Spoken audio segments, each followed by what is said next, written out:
Hey guys, welcome back to another episode of the Awkward Dungeon Master. This week, I want to show you guys how I homebrew races using monster stat blocks. So get ready for this.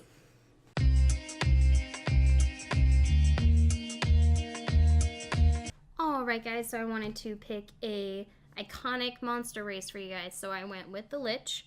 So this will be kind of fun for us to turn into a race because it's a really high CR monster. So we're going to run into some issues with having to tone things down a little bit because you have to keep in mind you're making this as a race, not as a class. So everything's going to be stripped down to the bare bones, basically. So the first thing I typically do whenever I am homebrewing my races is, if you look in the PHB at all the different races that you have to choose from, most things have a +2 to one of their stats and a +1 to one of their stats. So I typically do that, but I'll just go in and I find whatever their highest stat, which in the case of the Lich is intelligence. So that is going to be their +2. Nice and simple.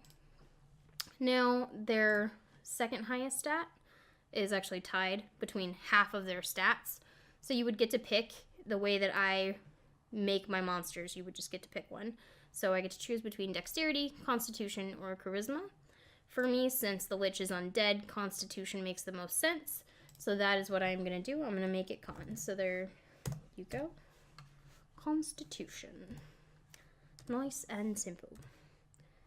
Next couple things that you are going to want to write down for yourself are the size of the creature and then also their speed. So most Liches are going to be medium humanoids of some sort and undead. So you'll just go down here and write your size is medium. And if you're not sure what to put, I cheat. I just look here. See? Medium. Medium undead. Nice and simple. And then it also has their speed right there. For anyone who has run 80 million stat blocks, you know all these things. Why am I telling you? I don't know, but I am. So yeah, let's do this. So their base walking speed is 30 feet.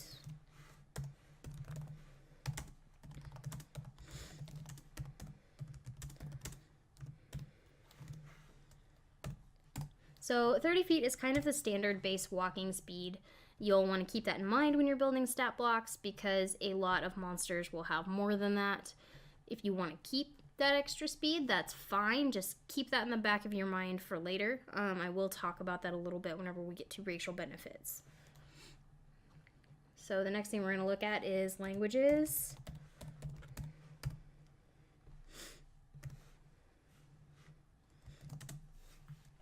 So if you come down here on the Lich stat block, they have a metric crap ton of languages. They get common and 5 other. That's too many. We're not doing that. The most languages I ever give a monster are 2. They get common and they get 1 other language. So what we're going to do in the case of the Lich, since a Lich could take the form of really any humanoid, we're going to do common plus any 1 standard language.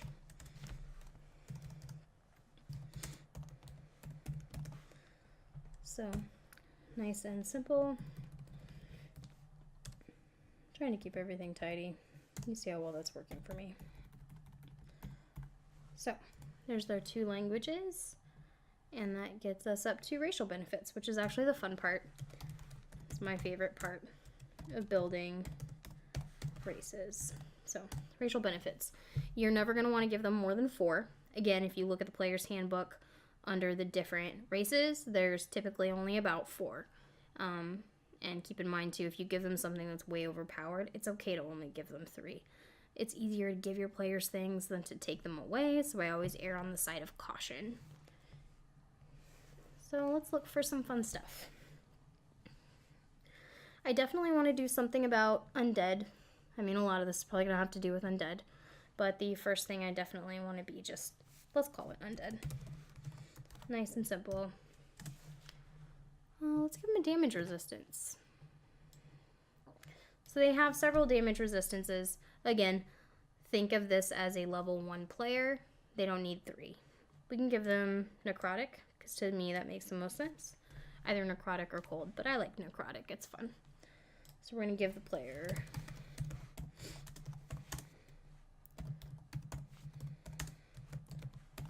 Resistance to necrotic damage. Perfect. And then, saw it earlier, turn resistance. So this is pretty cool too. It also has to do with Undead.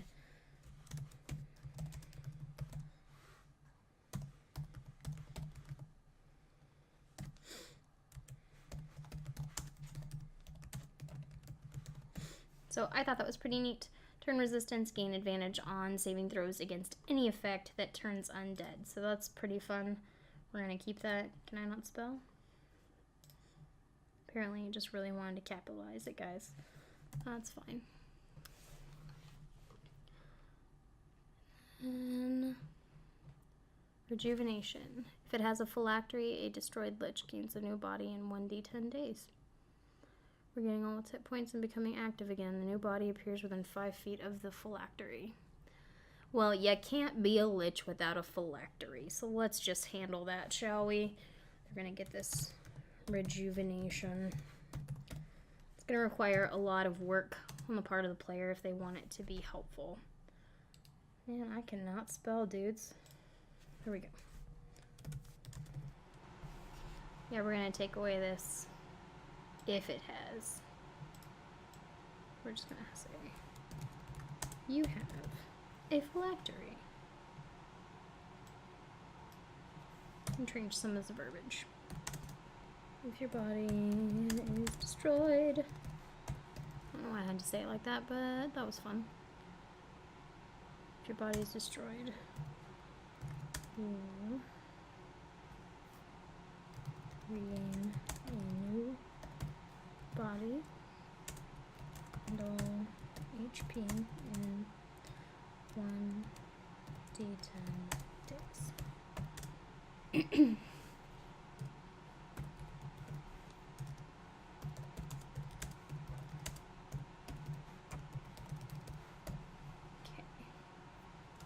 Alright, so that's pretty cool, guys. So we reworded some things a little bit because it's not a monster stat block, it's a race.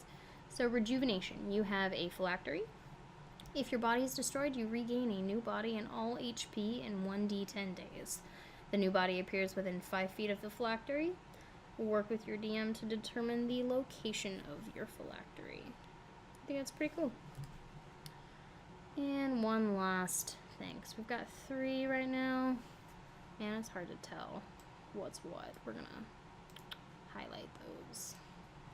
Nice. Do it again. Nice. Just undo it. Okay. So let's find one more thing. Yeah, no legendary resistance. That's ridiculous. I could give them some cantrips or some spellcasting ability like that. I will say I have given spellcasting abilities to races before. Just be very careful that you don't overpower your players. I typically don't do any more than cantrips and never, ever, ever more than a single first level spell. Don't ever go above that.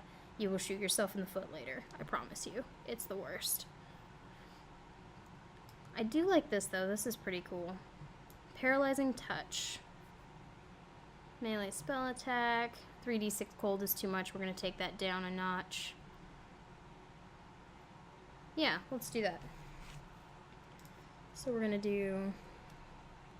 No, we'll just call it Paralyzing Touch. Paralyzing Touch.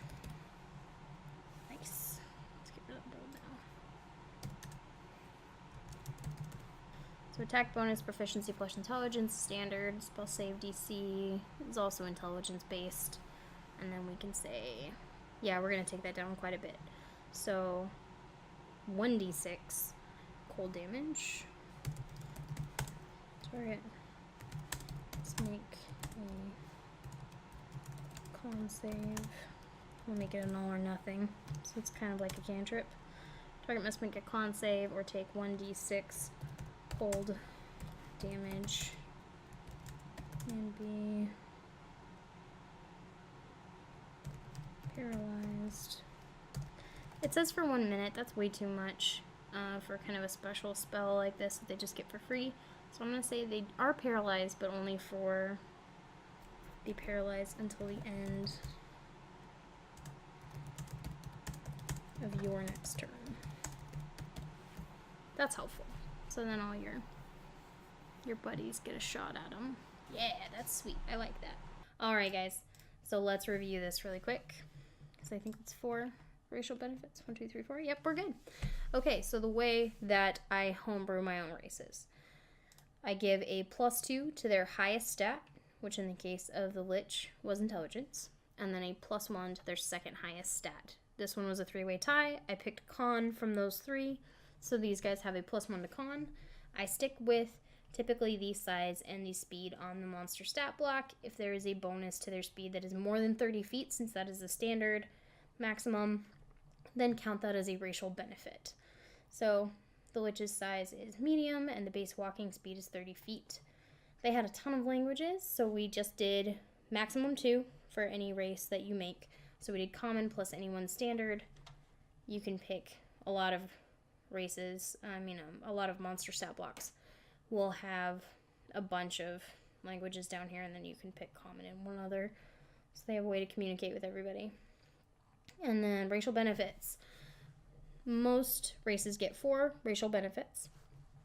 Again, bonuses to speed count as a racial benefit, and also dark vision counts as a racial benefit.